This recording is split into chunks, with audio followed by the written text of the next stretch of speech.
안녕하세요, 여러분. 오늘 들려드릴 이야기는 정말 충격적입니다. 62살의 한 여성이 35년간 지켜온 결혼 생활을 하룻밤 사이에 뒤흔든 사건이 벌어졌거든요. 그것도 빗소리 요란하던 어느 밤, 집에 가스 냄새가 나기 시작하면서 모든 일이 시작됐습니다. 남편은 출장 중이었고, 혼자 집에 남겨진 그녀 앞에 나타난 긴급 출동팀 직원 한 명. 그 남자와의 만남이 그녀의 인생을 송두리째 바꿔놓게 되는데요. 도대체 그날 밤 무슨 일이 있었던 걸까요? 이 이야기의 끝은 여러분의 상상을 훨씬 뛰어넘을 겁니다. 궁금하시죠?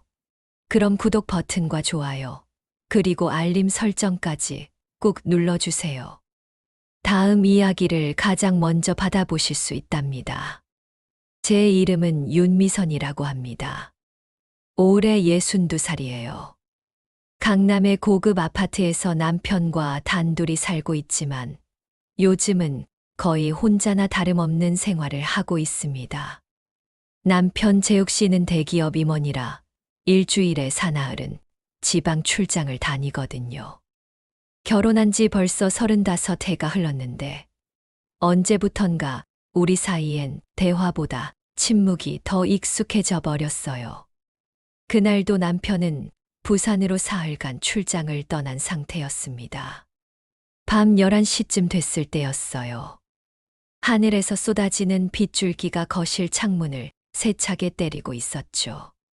저는 소파에 앉아 홍삼차를 마시면서 드라마를 보고 있었는데 갑자기 주방 쪽에서 이상한 냄새가 코를 찔렀습니다. 달걀 썩은 듯한 그 냄새, 가스 특유의 냄새였어요. 처음엔 제 착각인가 싶어서 코를 킁킁거려 봤는데 분명히 희미하게 남아 가스 냄새가 퍼지고 있더라고요. 순간 온몸에 소름이 돋았습니다. 가스 누출이라면 정말 큰일 날 수도 있었으니까요. 저는 부들부들 떨리는 손으로 관리사무소에 전화를 걸었습니다. 여보세요, 관리사무소죠. 집에서 가스 냄새가 나는 것 같은데 어떻게 해야 할까요? 상담원은 차분한 목소리로 창문을 열고 전기 스위치는 절대 만지지 말라고 안내해 줬어요. 그리고 긴급 출동팀이 곧 도착할 거라고 했죠. 저는 떨리는 손으로 모든 창문을 활짝 열었습니다. 찬바람과 빗물이 거실로 쏟아져 들어왔지만 그럴 여유가 없었어요. 현관문 앞에서 초조하게 왔다 갔다 하며 기다렸죠. 30분쯤 지났을까요? 드디어 현관 초인종이 울렸습니다. 문을 열자 우비를 입은 남자가 서 있더군요. 안전모를 쓰고 있었는데 빗물에 젖은 우비 위로 희미한 복도 불빛이 반사되고 있었어요. 안녕하세요. 긴급 출동팀 한지훈입니다.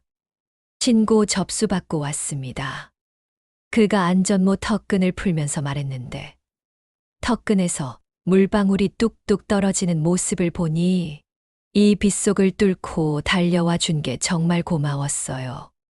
전문가다운 침착함이 느껴져서 저도 모르게 안도의 한숨이 나왔습니다. 아이고, 정말 감사합니다. 혼자 있는데 가스 냄새가 나니까 얼마나 무서웠는지 몰라요. 저는 그를 안으로 안내했습니다.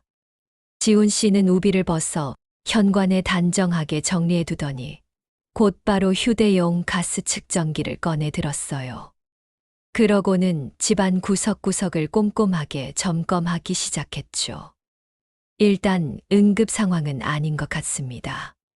하지만 정확한 점검이 필요하겠어요. 주방부터 살펴볼게요. 그의 목소리는 낮고 안정감이 있었어요. 장비 하나하나가 반듯하게 정리되어 있는 모습에서 프로다운 면모가 느껴졌죠. 저는 그의 뒤를 따라가며 어깨 너머로 작업하는 모습을 지켜봤습니다. 측정기에서 삐삐 소리가 나더니 숫자들이 화면에 떴어요. 지훈 씨가 고개를 끄덕이며 저를 돌아봤습니다. 다행히 위험 수치는 아니네요. 하지만 보일러실을 한번 자세히 봐야겠습니다. 혹시 그쪽으로 안내해 주시겠어요? 저는 그를 베란다 옆 작은 보일러실로 안내했어요. 좁은 공간이라 두 사람이 들어가기엔 정말 비좁았죠. 지훈 씨가 무릎을 꿇고 보일러 아래쪽을 살펴보자 저도 자연스럽게 옆에 앉아서 손전등을 비춰줬습니다. 여기 배관 연결 부위를 보세요. 아주 미세하지만 틈이 생겼네요. 그가 손가락으로 가리키는 곳을 보려고 몸을 기울였는데 좁은 공간에서 작업하다 보니 자연스럽게 우리 어깨가 스쳤어요. 그 순간 지훈 씨가 갑자기 말했습니다. 많이 불편하실 텐데 이 작업은 제가 혼자 할 수 있으니까 나가서 기다리셔도 됩니다. 그의 배려 깊은 말투에서 뭔가 다른 걸 느꼈어요. 단순히 업무적인 친절이 아니라 진짜로 상대방을 걱정하는 마음이 담겨 있었거든요. 요즘 남편한테서는 좀처럼 들을 수 없는 종류의 말이었죠. 아니에요. 괜찮아요. 제가 손전등을 비춰드리는 게 더 도움이 되실 것 같아요. 저는 그렇게 대답했습니다. 그러자 지훈 씨가 잠시 저를 바라봤어요. 그의 눈에서 뭔가 따뜻한 걸 느꼈습니다. 아마도 고마워하는 표정이었을 거예요. 보일러 열 때문에 배관이 팽창과 수축을 반복하면서 이런 일이 생기곤 합니다. 큰 문제는 아니에요. 간단한 보수 작업으로 해결할 수 있어요. 지훈 씨는 친절하게 설명해 줬습니다. 복잡한 전문 용어 대신 제가 이해할 수 있는 쉬운 말로 풀어서 말해주는 거였어요. 이런 세심한 배려가 오랫동안 잊고 있던 감정을 조금씩 깨우는 것 같았습니다. 밖에서는 여전히 빗소리가 요란했어요. 좁은 보일러실 안에서 이 낯선 남자와 함께 있다는 상황이 어쩐지 비현실적으로 느껴졌죠. 지훈 씨는 공구 가방에서 렌치를 꺼냈습니다. 그리고 보일러 아래쪽 배관 연결 부위를 자세히 살펴보더니 말했어요. 이 부분을 조금 조여야겠네요. 혹시 렌치 좀 잡아주시겠어요? 제가 작업하는 동안 떨어지지 않게요. 저는 고개를 끄덕이고 그가 건네준 공구를 받았습니다. 그런데 공구를 주고받는 순간 우리 손끝이 스쳤어요. 별것 아닌 일이었지만 왠지 마음이 조금 흔들렸습니다. 아마도 오랫동안 누군가와 이렇게 가까이서 함께 뭔가를 하는 일이 없었기 때문일 거예요. 감사합니다. 이렇게 도와주시니까 훨씬 수월하네요. 지훈 씨가 말했습니다. 그는 렌치로 배관을 조이기 시작했어요.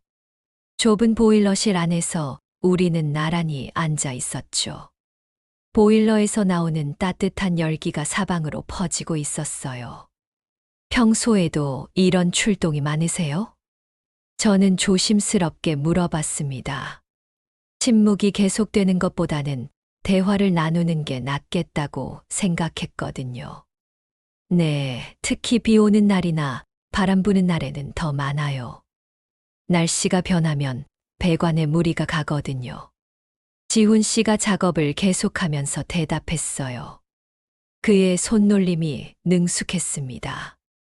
오랫동안 이 일을 해온 전문가라는 게 한눈에 보였죠. 힘드시겠어요. 이런 늦은 시간에도 출동하시고. 괜찮습니다. 사실 집에 가도 혼자라서요. 지훈 씨가 잠깐 작업을 멈추고 말했어요. 그의 목소리에서 쓸쓸함이 느껴졌습니다. 저는 뭔가 더 물어보고 싶었지만 참았어요. 처음 만난 사람에게 사생활을 캐무는 건 예의가 아니었으니까요. 아, 이제 됐네요. 한번 측정해 보겠습니다. 지훈 씨가 다시 측정기를 꺼내 들었어요.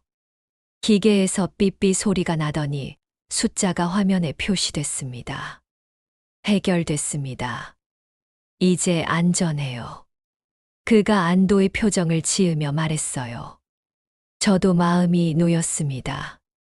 그런데 동시에 이상한 아쉬움도 느꼈어요. 이제 지훈 씨가 돌아가면 다시 혼자가 될 거라는 생각 때문이었죠. 정말 감사합니다. 혼자 있는데 이렇게 빨리 와주셔서. 당연한 일입니다. 그런데 혹시 남편분은 언제 돌아오세요? 지훈 씨가 공구를 정리하면서 물었어요. 업무상 필요한 질문일 수도 있었지만 왠지 다른 의미로 들렸습니다. 모레 저녁에 돌아올 예정이에요. 저는 솔직하게 대답했어요. 그러자 지훈 씨가 잠시 망설이는 표정을 지었습니다. 그럼 혹시 또 이상한 냄새가 나거나 하면 바로 연락 주세요. 제 개인 번호 드릴게요. 그가 명함을 꺼내서 뒷면에 휴대폰 번호를 써줬어요. 24시간 언제든지 연락하셔도 됩니다. 특히 혼자 계실 때는 더 조심하셔야 해요. 지훈 씨의 말에서 진짜 걱정하는 마음이 느껴졌어요. 단순한 업무적 친절이 아니었죠. 진심으로 제 안전을 걱정해 주는 것 같았습니다. 우리는 보일러실에서 나왔어요. 거실로 돌아오니 시계는 벌써 새벽 1시를 가리키고 있었죠. 밖에는 여전히 비가 내리고 있었어요. 이런 늦은 시간에 정말 죄송했어요. 차라도 한 잔 드시고 가세요. 저는 그에게 차를 권했습니다. 단순한 예의였어요. 하지만 속마음으로는 조금 더 이야기를 나누고 싶었죠. 감사합니다. 그럼 잠깐만요. 지훈 씨가 고개를 끄덕였어요. 저는 부엌으로 가서 따뜻한 녹차를 우렸습니다. 그동안 지훈 씨는 거실 소파에 앉아 밖을 내다보고 있었어요. 차를 건네주며 저는 그의 옆에 앉았습니다. 평소 남편과는 이런 식으로 나란히 앉아 대화를 나눈 적이 언제였는지 기억나지 않았어요. 일이 많이 힘드시죠? 괜찮습니다. 사람들이 도움이 필요할 때 갈 수 있으니까요. 보람도 있고요. 지훈 씨가 차를 마시며 말했어요. 그의 표정에서 자부심을 느낄 수 있었죠. 가족분들도 걱정 많이 하시겠어요. 제가 조심스럽게 물었어요. 그러자 지훈 씨의 표정이 잠시 어두워졌습니다.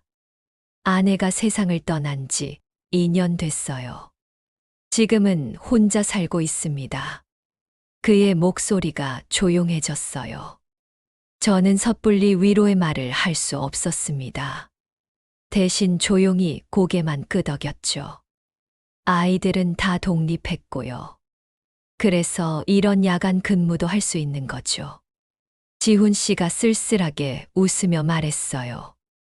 갑자기 저와 비슷한 처지라는 생각이 들었습니다. 저도 남편과는 거의 남처럼 살고 있고, 그도 혼자 살고 있었으니까요. 밖에서 빗소리가 더 거세게 들려왔어요. 이 늦은 시간에 이런 날씨에 돌아가라고 하기가 미안했습니다. 지훈 씨가 차를 다 마시고 일어났어요. 시계는 새벽 1시 반을 가리키고 있었죠. 이제 가봐야겠습니다. 늦은 시간까지 신경 써주셔서 고맙습니다. 저는 현관까지 배웅하러 갔어요. 지훈 씨가 우비를 다시 입고 안전모를 쓰는 모습을 보니 왠지 아쉬웠습니다. 오랜만에 누군가와 이런 식으로 대화를 나눈 것 같았거든요. 조심히 들어가세요. 비가 너무 많이 와서. 바로 그때였습니다. 갑자기 집안에서 날카로운 경보음이 울려 퍼졌어요. 가스 누출 경보였습니다. 저는 깜짝 놀라서 몸이 굳었죠. 지훈 씨가 재빨리 돌아서며 공구 가방을 다시 들었어요. 또 문제가 생겼나 봅니다. 다시 확인해 보겠습니다. 저는 심장이 쿵쾅거리며 그를 따라 집 안으로 들어갔어요. 경보음이 계속 울리고 있었는데 그 소리가 새벽 정적을 깨뜨리며 온 집안을 울렸습니다.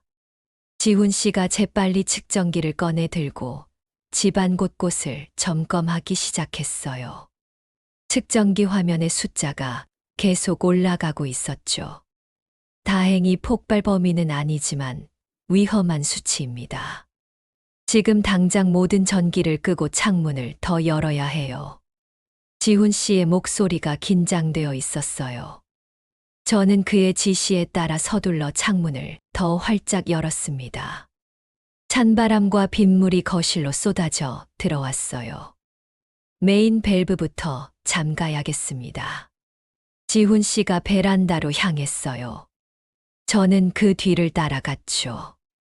그가 메인 밸브를 돌리고 보일러 전원까지 완전히 차단하자 그제야 경보음이 멈췄습니다. 갑작스러운 상황에 제 다리가 후들거렸어요. 만약 지훈 씨가 떠나고 나서 이런 일이 벌어졌다면 어떻게 됐을까요? 생각만 해도 아찔했습니다. 이제 안전합니다. 환기를 위해서 창문은 좀 더 열어두셔야 해요. 지훈 씨가 제 떨리는 모습을 보고는 거실로 안내했어요. 그리고 소파에서 담요를 가져다가 제 어깨에 덮어줬습니다. 찬바람 때문에 몸이 오돌오돌 떨리고 있었던 거예요. 이런 상황에서도 저를 먼저 챙기는 그의 모습에 마음이 뭉클했습니다. 남편이라면 왜 이런 일이 또 생기냐며 짜증부터 냈을 텐데 지훈 씨는 달랐어요. 환기가 완전히 될 때까지 좀 더 있다가 안전을 확인하고 가겠습니다. 지훈 씨가 제 옆에 앉았어요. 두 번째 위험 상황이 벌어진 후라 저는 아직도 가슴이 두근거리고 있었죠. 그런데 이 두근거림이 단순히 놀란 것 때문만은 아니라는 걸 알고 있었어요. 지훈 씨는 자신의 외투를 벗어서 제게 더 덮어줬습니다. 그의 체온이 남아있는 외투에서는 은은한 남자 냄새가 났어요. 오랫동안 맡지 못했던 냄새였죠. 창밖으로는 여전히 빗소리가 들려왔어요. 집안에는 찬바람이 불고 있었지만 이상하게도 마음 한구석이 따뜻해지고 있었습니다. 혼자 계실 때 이런 일이 생기면 정말 위험할 수 있어요. 지훈 씨가 조용히 말했어요. 그의 목소리에서 진짜 걱정하는 마음이 느껴졌습니다. 저는 고개를 끄덕이며 그를 바라봤어요. 희미한 거실 조명 아래 그의 얼굴이 다정해 보였습니다. 오늘 밤 2번이나 제가 위험한 상황에 처했을 때 곁에 있어준 사람이었죠. 정말 다행이에요. 아직 계셔서. 저는 진심으로 말했어요. 지훈 씨가 잠시 저를 바라봤습니다.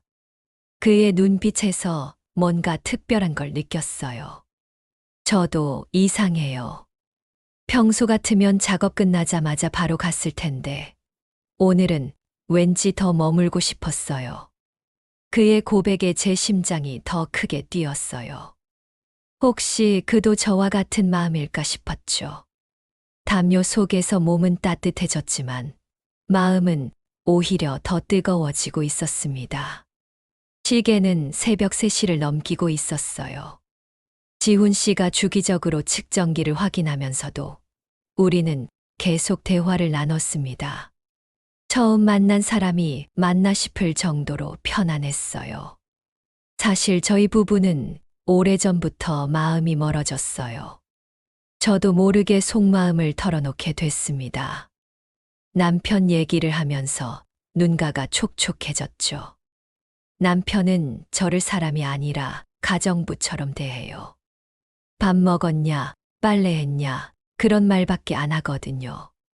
언제부터 제 이름을 불러준 적이 있는지 기억도 안 나요. 지훈 씨가 제 손을 살며시 잡았어요. 그 따뜻한 온기에 제 마음 깊은 곳에 무언가가 녹아내리는 것 같았습니다. 미선 씨. 그가 제 이름을 불렀어요. 얼마 만에 듣는 제 이름인지 모르겠어요. 남편은 늘 여보라고만 불렀고 그마저도 요구할 때뿐이었거든요. 당신은 소중한 사람이에요. 그렇게 대접받을 사람이 아니에요. 지훈 씨의 말에 눈물이 핑 돌았어요. 60이 넘은 나이에 이런 말을 들을 줄은 몰랐습니다. 그 순간 밖에서 비가 갑자기 그쳤어요. 고요한 정적 속에서 우리는 서로를 바라봤죠. 미선 씨, 이런 말 해도 될지 모르겠지만 지훈 씨가 말을 망설였어요. 하지만 저는 이미 그의 마음을 알고 있었습니다. 저도 같은 마음이었으니까요. 괜찮아요. 말씀하세요. 오늘 처음 뵀지만 당신에게 특별한 감정을 느꼈어요. 이런 제가 이상한가요? 저는 고개를 저었어요. 이상한 게 아니었습니다. 저도 똑같이 느끼고 있었으니까요. 그날 밤 우리는 서로의 외로움을 이해하는 사람을 만났습니다. 그리고 그 이해는 곧 다른 감정으로 변해갔죠. 새벽 5시가 되어서야 지훈 씨가 일어났어요. 더 이상 머물 명분이 없었죠. 하지만 헤어지기 전에 그가 제 손을 꼭 잡았습니다. 내일 저녁에 시간 되시면 연락 주시겠어요? 제대로 된 점검을 한 번 더 해드리고 싶어요. 우리 둘 다 알고 있었어요. 그게 단순한 점검이 아니라는 걸. 저는 고개를 끄덕였습니다. 지훈 씨가 떠나고 나서 저는 한잠도 못 잤어요. 가슴이 계속 두근거렸거든요. 62살의 나이에 이런 감정을 느낄 줄은 몰랐습니다. 다음 날 저녁 저는 지훈 씨에게 전화를 걸었어요. 그리고 우리는 집 근처 조용한 카페에서 만났습니다. 커피를 마시면서 우리는 서로의 인생 이야기를 나눴어요. 다음 날 저녁 저는 지훈 씨에게 전화를 걸었어요. 그리고 우리는 집 근처 조용한 카페에서 만났습니다. 커피를 마시면서 우리는 서로의 인생 이야기를 나눴어요. 제 아내는 3년 전에 췌장암으로 세상을 떠났어요. 투병 생활이 1년 정도였는데 그때가 제 인생에서 가장 힘든 시기였죠. 지훈 씨가 커피잔을 들며 말했어요.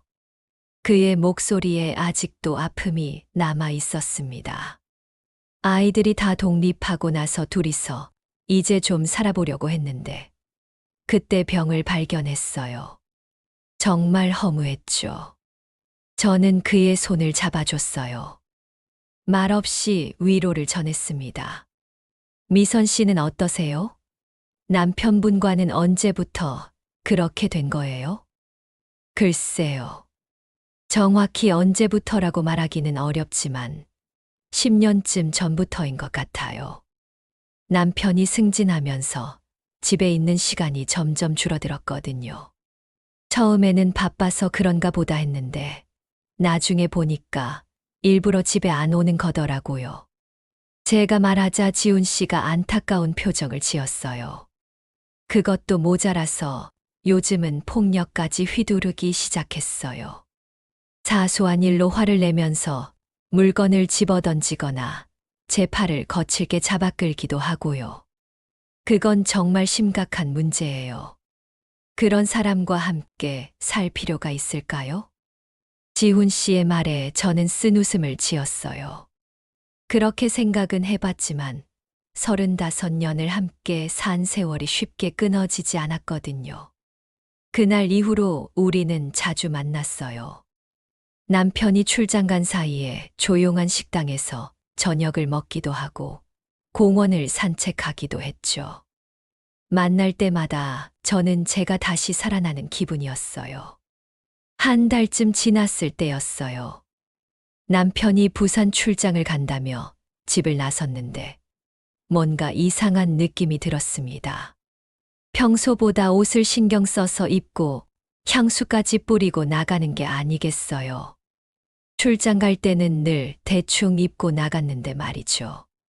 저는 직감적으로 뭔가 수상하다고 느꼈어요.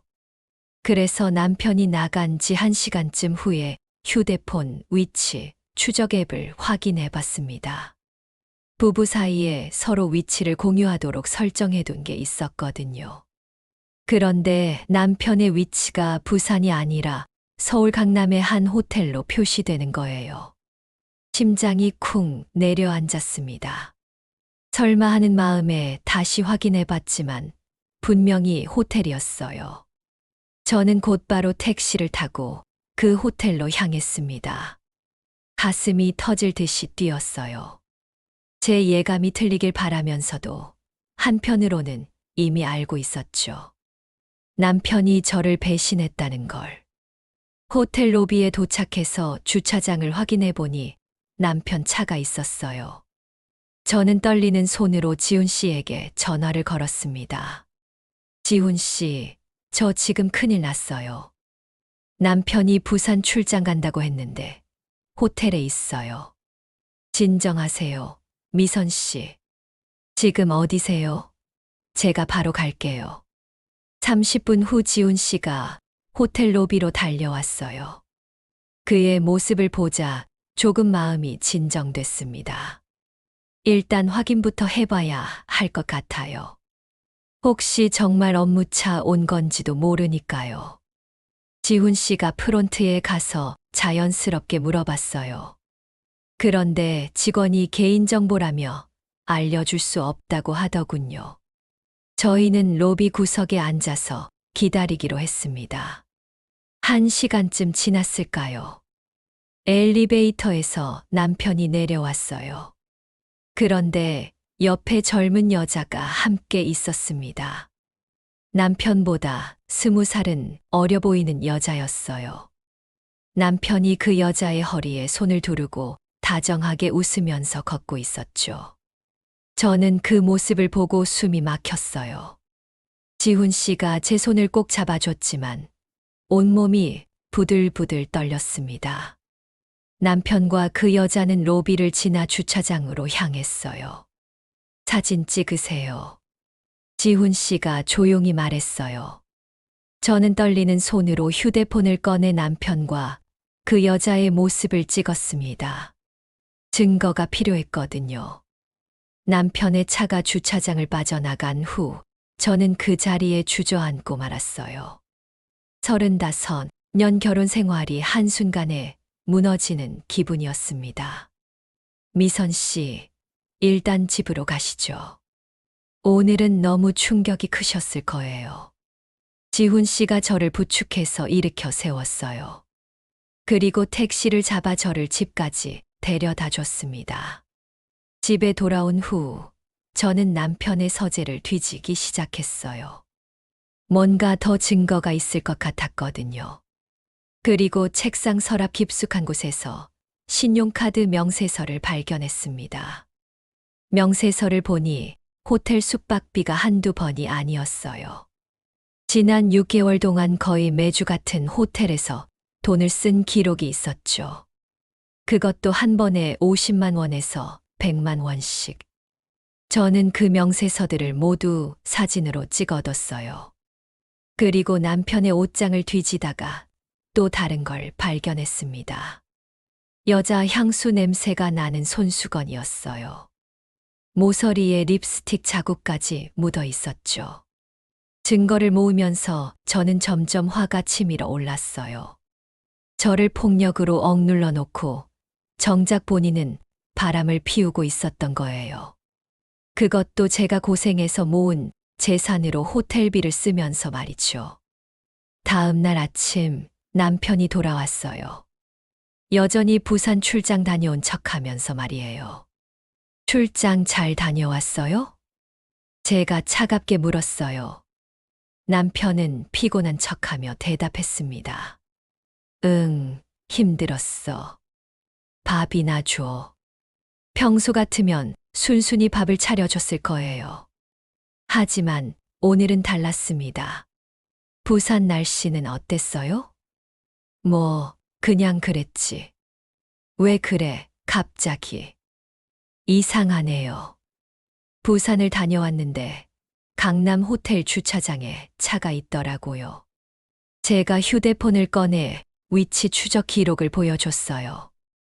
남편의 얼굴이 순식간에 굳어졌습니다. 이것도 설명해 보세요. 저는 호텔 로비에서 찍은 사진을 보여줬어요. 남편과 젊은 여자가 다정하게 포옹하고 있는 사진이었죠. 당신, 이게 뭐야? 나를 미행한 거야? 남편이 갑자기 화를 내며 소리를 질렀어요. 하지만 저는 물러서지 않았습니다. 미행이 아니라 확인한 거예요.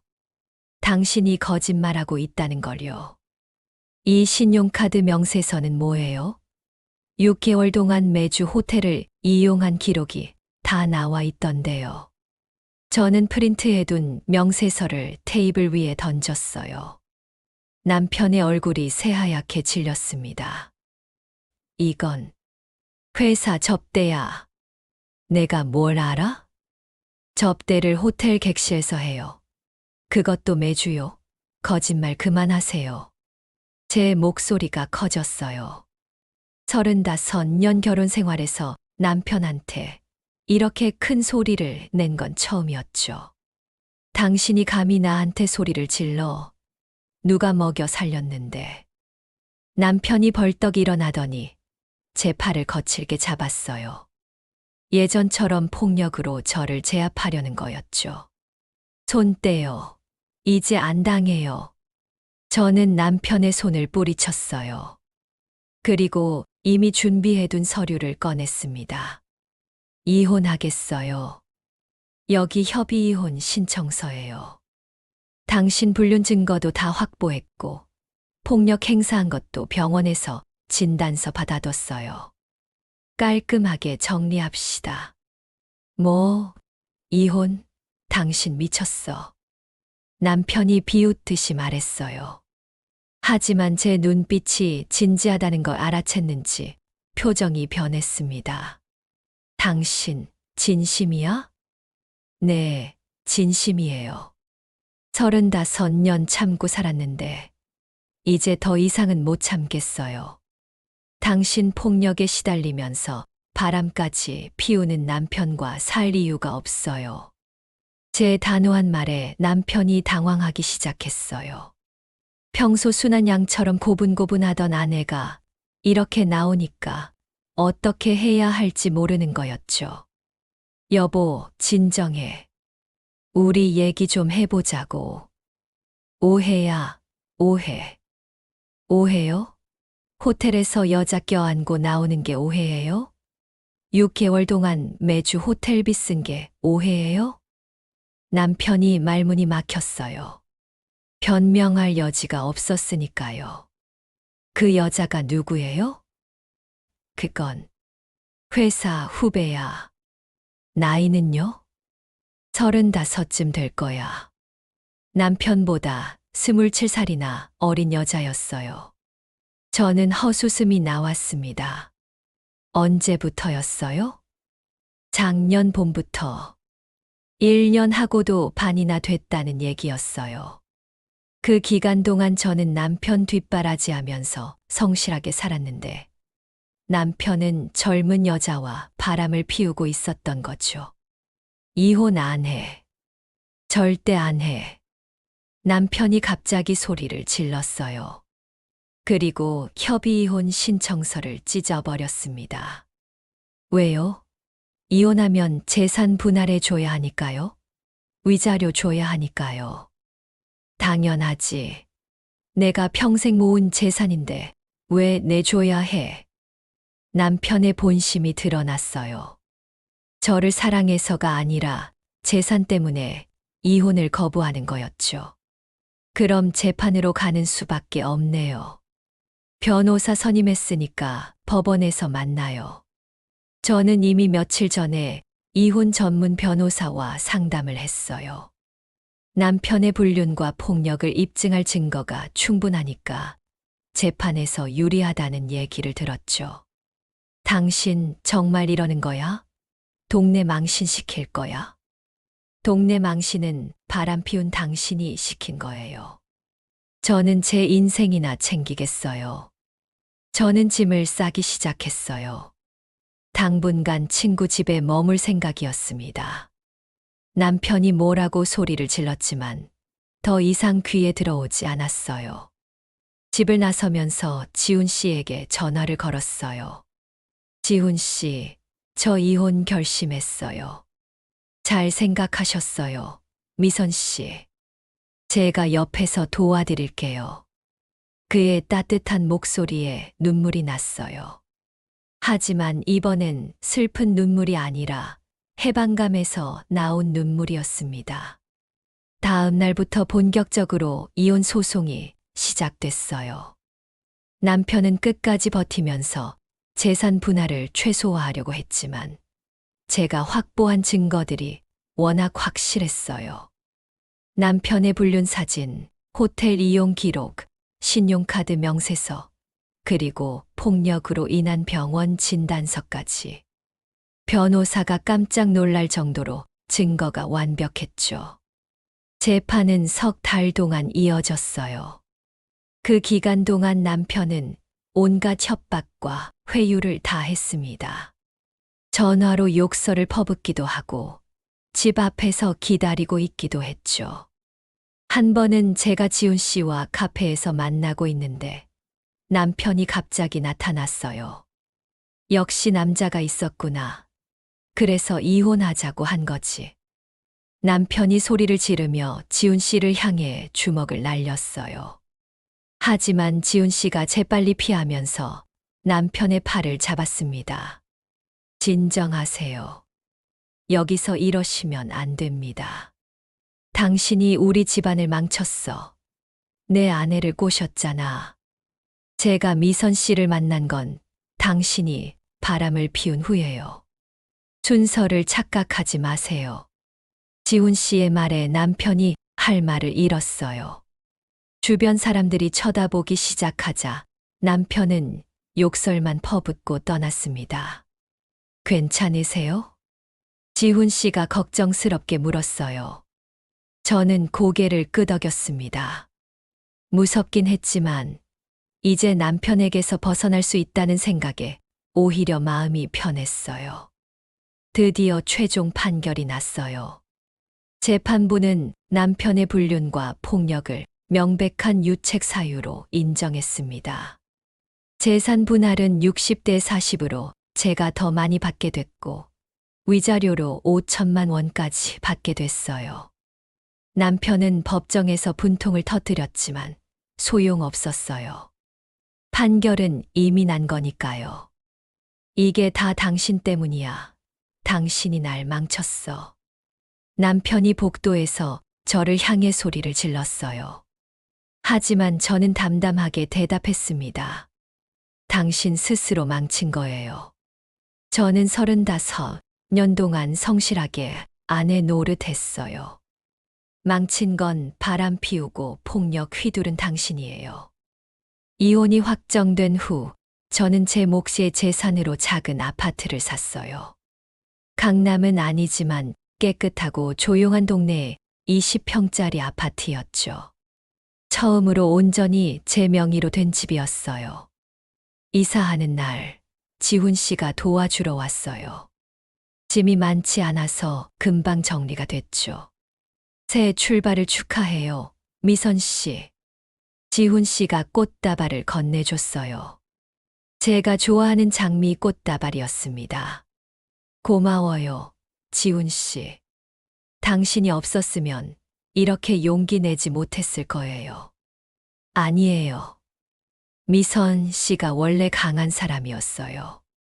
그동안 억눌려 있었을 뿐이죠. 우리는 새집 거실에 앉아서 차를 마셨어요. 작은 집이지만 제 공간이라는 게 너무 좋았습니다. 더 이상 눈치 볼 필요도 없고 폭력에 시달릴 일도 없었죠. 미선 씨, 이제 우리 당당하게 만날 수 있겠네요. 지훈 씨가 제 손을 잡으며 말했어요. 저는 고개를 끄덕였습니다. 네, 이제 숨길 필요도 없고 부끄러울 것도 없어요. 그날 밤, 저희는 새 집에서 처음으로 함께 시간을 보냈어요. 60이 넘은 나이에 다시 시작하는 사랑이었지만 젊은 시절의 사랑보다 훨씬 더 깊고 진실했습니다. 다음 날 아침, 저는 창문을 열고 햇살을 맞이했어요. 상쾌한 공기가 폐 속으로 들어왔죠. 이렇게 개운한 아침을 맞이한 게 언제인지 모르겠어요. 좋은 아침이에요. 지훈 씨가 부엌에서 커피를 내려주며 말했어요. 저는 행복한 미소를 지었습니다. 그로부터 1년이 흘렀어요. 저와 지훈 씨는 각자의 집에서 살면서도 거의 매일 만났습니다. 함께 시장도 보고 공원도 산책하고 영화도 봤죠. 주변 사람들은 처음엔 수군거렸어요. 예순이 넘어서 이혼하고 새 남자를 만났다고 말이죠. 하지만 저는 신경 쓰지 않았어요. 제 인생은 제가 사는 거니까요. 어느 날 지훈 씨가 제게 프러포즈를 했어요. 미선 씨, 우리 재혼할까요? 남은 인생을 함께 하고 싶어요. 저는 잠시 고민했어요. 다시 결혼한다는 게 부담스럽기도 했거든요. 하지만 지훈 씨와 함께라면 괜찮을 것 같았습니다. 좋아요. 하지만 조건이 있어요. 무슨 조건이요? 서로의 독립성을 존중하는 거예요. 각자 할 일이 있으면 자유롭게 하고 간섭하지 않는 거죠. 물론이죠. 그게 진짜 부부 아닐까요? 우리는 조촐하게 결혼식을 올렸어요. 양가 자식들과 가까운 친구들만 초대했죠. 제 아들과 딸은 처음엔 반대했지만 제 행복한 모습을 보고는 축복해줬어요. 엄마, 이렇게 밝은 얼굴 처음 봐요. 행복하세요. 딸이 울먹이며 말했어요. 저도 눈물이 났습니다. 행복의 눈물이었죠. 신혼여행은 제주도로 갔어요. 바다를 보면서 걷는데 지훈 씨가 제 손을 꼭 잡았습니다. 고마워요, 미선 씨. 당신을 만나서 제 인생에 다시 봄이 왔어요. 저야말로 고마워요. 당신이 아니었으면 아직도 그 지옥 같은 결혼 생활에서 허우적거리고 있었을 거예요. 파도 소리를 들으면서 우리는 걸었어요. 예순이 넘은 나이지만 마음만은 20대처럼 설렜습니다. 지금 저는 정말 행복해요. 매일 아침 일어나면 옆에 저를 진심으로 사랑하는 사람이 있고 서로를 존중하면서 함께 웃고 이야기할 수 있으니까요. 가끔 예전 남편 생각이 날 때도 있어요. 하지만 후회는 없습니다. 오히려 그 경험이 있었기에 지금의 행복을 더 소중하게 느끼는 것 같아요. 여러분, 나이는 정말 숫자에 불과해요. 60이 넘었다고, 70이 넘었다고 새로운 시작을 포기할 필요는 없어요. 불행한 관계에 매여서 남은 인생을 낭비하지 마세요. 용기를 내세요. 저도 했으니까 여러분도 할 수 있어요. 진정한 행복은 나이와 상관없이 찾아올 수 있답니다. 오늘 이야기가 여러분께 작은 용기가 됐으면 좋겠어요. 구독과 좋아요, 알림 설정 부탁드려요. 다음에 또 다른 이야기로 찾아뵙겠습니다. 감사합니다.